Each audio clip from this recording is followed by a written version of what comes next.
The Morris dance is common to all inhabited worlds in the multiverse. It is danced under blue skies to celebrate the quickening of the soil and under bare stars because it's springtime. And with any luck, the carbon dioxide will unfreeze again. The imperative is felt by deep-sea beings who have never seen the sun and urban humans whose only connection with the cycles of nature is that their Volvo once ran over a sheep.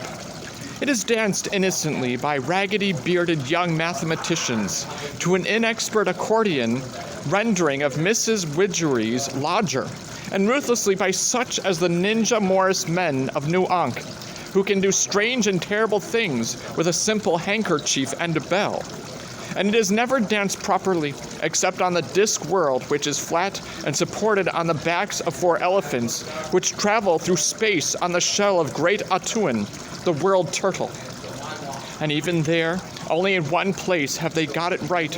It's a small village high in the Ram-Top Mountains, where the big and simple secret is handed down across the generations.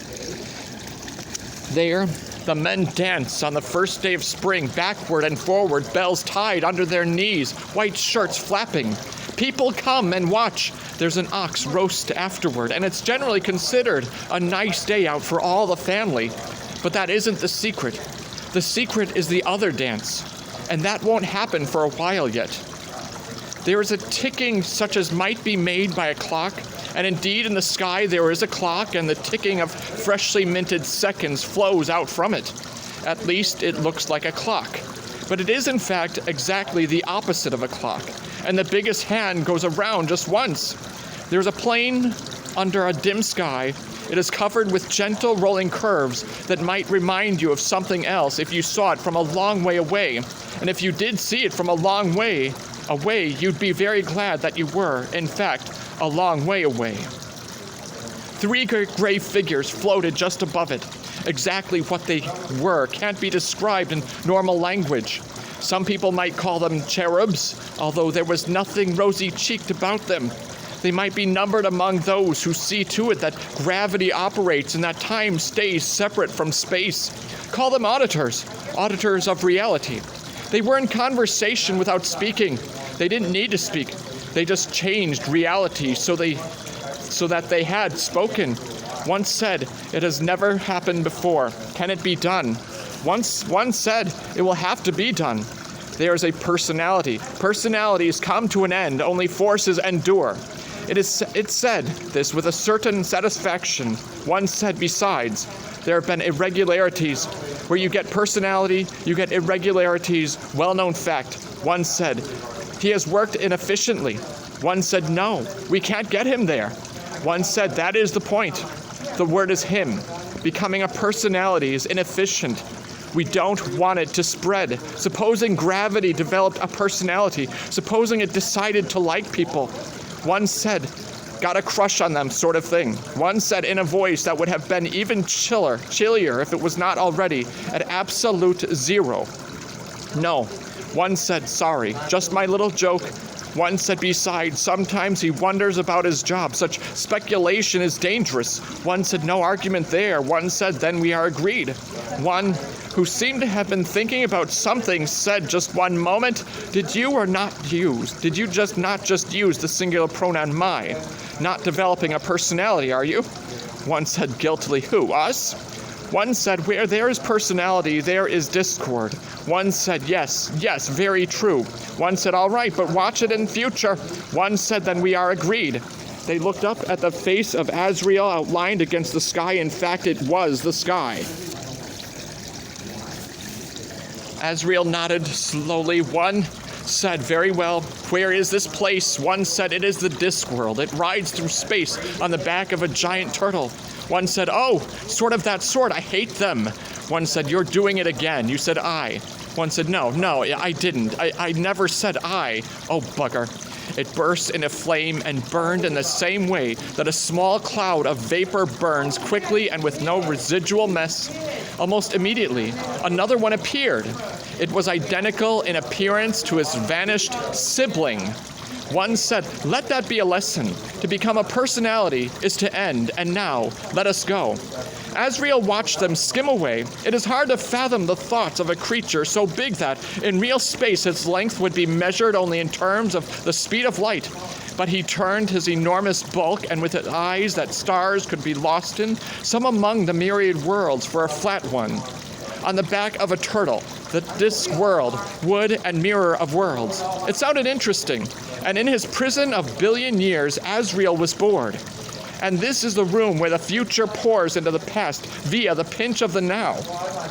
Timers line the walls, not hourglasses, although they have the same shape, not egg timers, such as you might buy as a souvenir attached to a small board with the name of the holiday resort of your choice jauntily inscribed on it by someone with the same sense of style as a jelly donut. It's not even sand in there, it's seconds, endlessly turning the maybe into the was. And every lifetimer has a name on it, and the room is full of the soft hissing of people living.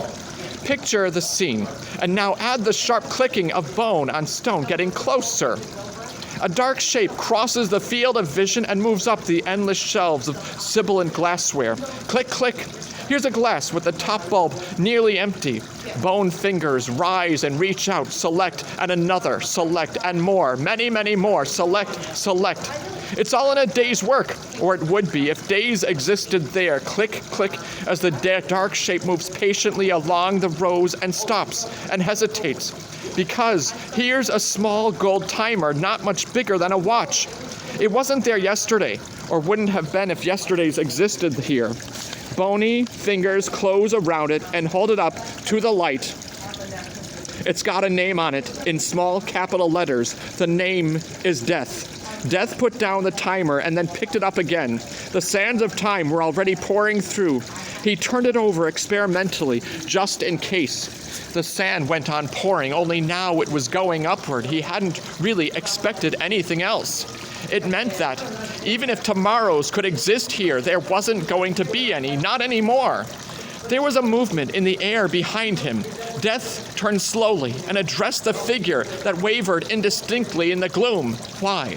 It told him. But that is not right. It told him that no, it was right. Not a muscle moved on Death's face because he hadn't got any. I shall appeal, it told him. He should know that there was no appeal, never any appeal. Never any appeal. Death thought about this, and then he said, I have always done my duty as I saw fit. The figure floated closer. It looked vaguely like a gray-robed and hooded monk. It told him, we know, that is why we're letting you keep the horse.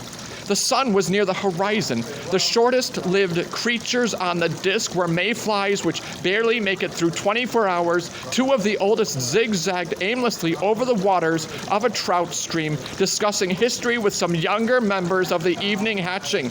You don't get the kind of sun now that you used to get, said one of them. You're right there. We had proper sun in the good old hours. It were all yellow. None of this red stuff. It were higher, too. It was, you're right. And nymphs and larvae showed you a bit of respect. They did, said the other mayfly vehemently. I reckon if mayflies these hours behaved a bit better, we'd still be having proper sun. The younger mayflies listened politely. I remember, said one of the oldest mayflies, when all this was fields as far as you could see, the younger mayflies looked around. It's still fields, one of them ventured after a polite interval. I remember when it was better fields, said the old mayfly sharply. Yes, yeah, said his colleague. And there was a cow. That's right, you're right. I remember that cow. Stood right over there for 50 minutes. It was brown, as I recall. You don't get cows like these hours. You don't get cows at all. What's a cow? Said one of the hatchlings. See, said the oldest mayfly triumphantly, that's modern ephemeritera for you. It paused. What were we doing before we were talking about the sun? Zigzagging aimlessly over the water, said one of the young flies. This was a fair bet in any case. No, before that.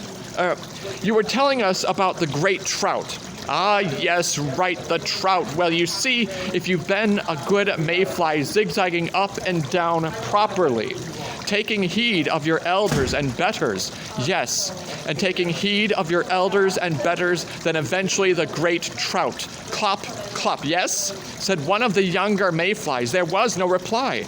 The great trout what? Said another mayfly nervously. They looked down at a series of expanding concentric rings on the water. The holy sign, said a mayfly. I remember being told about that, a great circle in the water. Thus shall be the sign of the great trout. The oldest of the young mayflies watched the water thoughtfully. It was beginning to realize that as the most senior fly present, it now had the privilege of hovering closest to the surface. They say, said the mayfly at the top of the zigzagging crowd, that when the great trout comes for you, you go to a land flowing with mayflies don't eat. It was at a loss. Flowing with water, it finished lamely. I wonder, said the oldest mayfly. It must be really good there, said the youngest. Oh, why? Because no one ever wants to come back. Whereas the oldest things on the disk world were the famous counting pines, which grow right on the permanent snow line of the high ram-top mountains. The counting pine is one of the few known examples of borrowed evolution. Most species do their own evolving, making it up as they go along, which is the way nature intended. And this is all very natural and organic and in tune with mysterious cycles of the cosmos, which believes that there's nothing like millions of years of really frustrating trial and error to give a species moral fiber and in some cases backbone. This is probably fine from the species' point of view, but from the perspective of the actual individuals involved, it can be a real pig or at least a small pink root-eating reptile that might one day evolve into a real pig. So the counting pines avoided all this by letting other vegetables do their evolving for them. A pine seed coming to rest anywhere on the disc immediately picks up the most effective local genetic code via morphic resonance and grows into whatever best suits the soil and climate, usually doing much better at it than the native trees themselves, which it usually usurps. What makes the counting pines particularly noteworthy, however, is the way they count.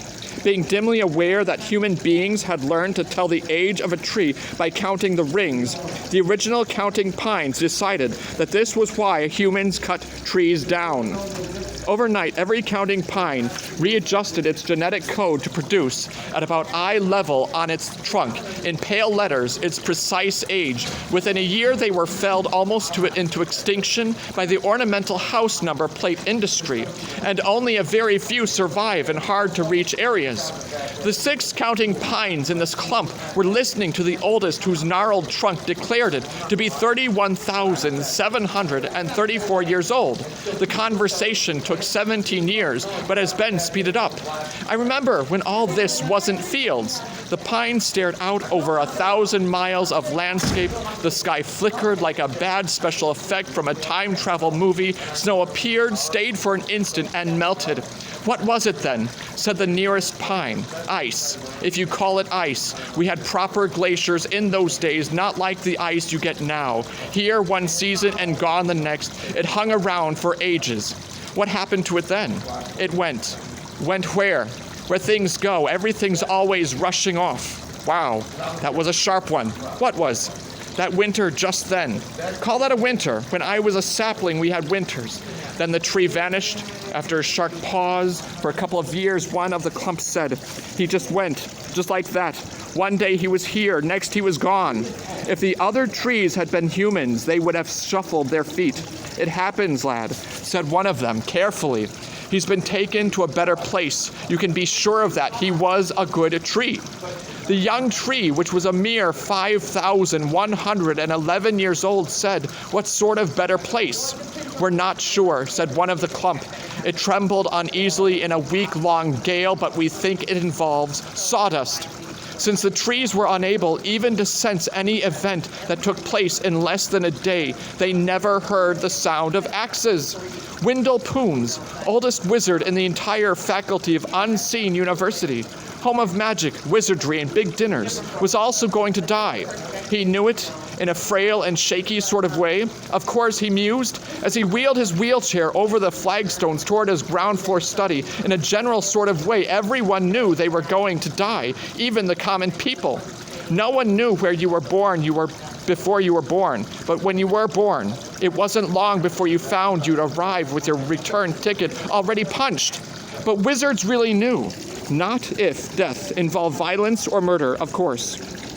But if the cause of death was simply a case of running out of life, then, well, you generally got the premonition in time to return your library books and make sure your best suit was clean and borrow quite large sums of money from your friends.